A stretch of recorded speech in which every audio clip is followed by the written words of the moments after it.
اپنے سندھی بھائیوں اور بہنوں کی۔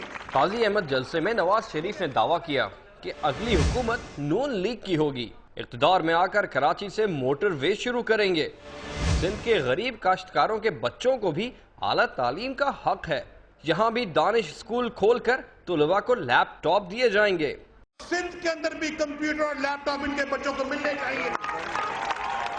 ہم تو انشاءاللہ جب آئیں گے، ہم تو انشاءاللہ، اور پھر انشاءاللہ اگلی حکومت سندھ میں بھی ہماری ہوگی، فکر نہ کرو۔ ہم تو انشاءاللہ جب آئیں گے تو ان سندھی بچوں اور بچیوں کو دیں گے انشاءاللہ لیپ ٹاپ۔ مسلم لیگ نون کے قائد نے سندھ کے گوٹھوں کو غیر محفوظ قرار دیتے ہوئے کہا کہ نون لیگ نے سندھ میں ڈاکو راج کا خاتمہ کر دیا تھا، اب سیکیورٹی کے بغیر گوٹھوں میں جاؤ تو اغوا کر لیا جاتا ہے۔ سیکیورٹی نہ ہو تو گوٹھوں میں جانا محفوظ نہیں ہے، رات کے وقت سفر محفوظ نہیں ہے، ڈاکے پڑتے ہیں، چوریاں ہوتی ہیں۔ جب نواز شریف وزیر اعظم آیا تھا، اس نے آتے ساتھ ہی سندھ میں ڈاکو راج کو ختم کیا تھا۔ نواز شریف کا کہنا تھا کہ وحیدہ شاہ جیسی خواتین کو قانون کے کٹہرے میں لانا ہوگا، ایسا کام نون لیگ کی کوئی رکن کرتی تو اسے اسمبلی کا حلف نہ اٹھانے دیتے۔